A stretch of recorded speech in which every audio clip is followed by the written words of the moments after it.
itu Al-Khidmah? Al-Khidmah menurut bahasa artinya adalah melayani.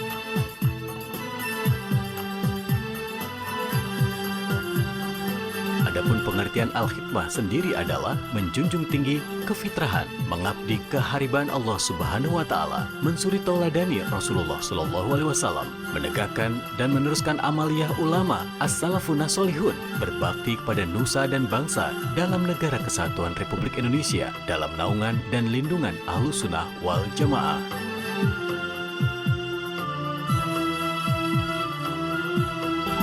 Pribadi Jamaah Al-Khidmah Hadratus Syekh Romo Kiai Haji Ahmad Asrori Al-Ishaqi radhiyallahu anhu juga ingin menghaturkan suatu sumbangsi, tali asi, serta suatu tuntunan dan bimbingan insya Allah dalam menangani dan mengatasi perjuangan dan perjalanan Jamaah Al-Khidmah ini. 1. Adanya tujuan yang tulus, bersih, suci semata-mata hanya mengabdi dan berkhidmah kepada Allah Subhanahu wa Ta'ala. 2. Adanya kesungguhan dan kepatuhan yang jelas dan nyata dalam mengabdi dan berkhidmah karena Allah Subhanahu wa Ta'ala. 3. Adanya sifat atau pribadi suka dan cinta karena Allah Subhanahu wa Ta'ala, tidak suka dan marah juga karena Allah Subhanahu wa Ta'ala, sesuai tuntunan dan bimbingan Al-Quran Al-Karim dan sunnah Rasulullah Sallallahu Alaihi Wasallam, serta akhlakul karimah as-salafuna as-solihun radhiyallahu anhu. 4.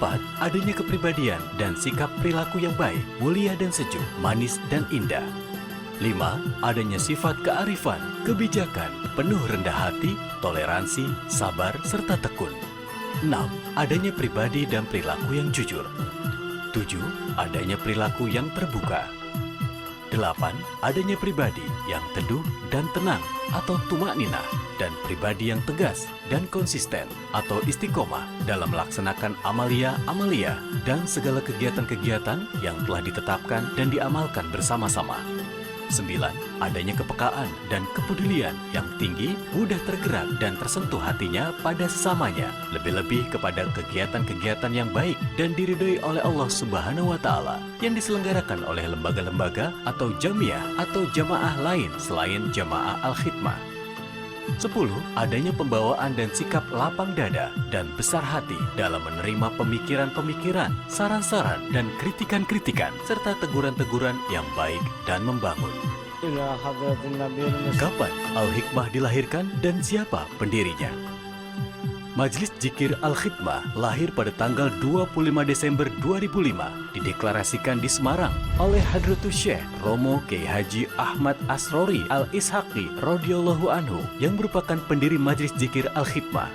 Kegiatan Al-Khidmah dalam bentuk majelis dzikir, berselawat, dan doa bersama ini sudah dirintis sejak tahun 1987 di Surabaya, Gresik, dan sekitarnya. Visi Al-Khidmah. Visi Al-Khidmah adalah mewujudkan generasi yang soleh-soleha, sejahtera lahir dan batin, yang pandai bersyukur, dapat menyenangkan hati keluarganya, orang tuanya, guru-gurunya, hingga Nabi besar Muhammad SAW sesuai dengan petunjuk Al-Quran dan hadis, serta tuntunan akhlak para salafun soleh. Sudah berapa jauh penyebaran Al-Khidmah? Puji syukur keharibaan Allah Subhanahu wa Ta'ala, berkah Rasulullah SAW, keluarga dan sahabatnya, para habaib, para ulama, para masyayikh, para orang-orang yang soleh, jamaah thariqah maupun jamaah Al-Khidmah, para pecinta dan para simpatisan, serta segenap masyarakat semua.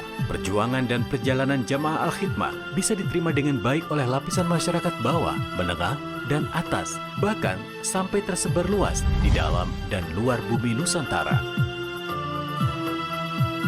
Romo Kiai Haji Ahmad Asrori Al-Ishaqi radhiyallahu anhu juga mengajak kepada kita semua dari dalam lubuk hati sanubari kita yang paling dalam, selalu berharap dan berdoa ada penerus-penerus generasi muda dari anak-anak keturunan kita, keluarga-keluarga kita, untuk memperjuangkan dan meneruskan amalia-amalia ini dengan memuji, bersyukur, dan berdoa, mendoakan kita semua, lebih-lebih pada saat kita kelak memenuhi panggilan dan kembali kehariban Allah Subhanahu wa Ta'ala sampai ila yaumil qiyamah. Majelis Dzikir Al-Khidmah adalah majelis dzikir yang di dalamnya terdapat ajaran-ajaran yang sangat mulia, yaitu bagaimana manusia itu menjadi manusia yang soleh dan soleha, manusia yang selalu menyayangi kedua orang tuanya, saudara-saudaranya, guru-gurunya, kawan-kawannya, baik yang masih hidup maupun yang sudah meninggal, dengan mendoakan mereka, memintakan ampunan dan rahmat Allah Subhanahu wa Ta'ala untuk mereka, sebagai sarana untuk manusia agar tidak terlepas dari satu titik, yaitu sebagai hamba-hamba Allah yang soleh dan soleha. Mudah-mudahan kita semua, keluarga, tetangga, sanak famili, dan hande tolan dapat bersama-sama dalam majlis yang mulia ini, Majlis Zikir Al-Khidmah.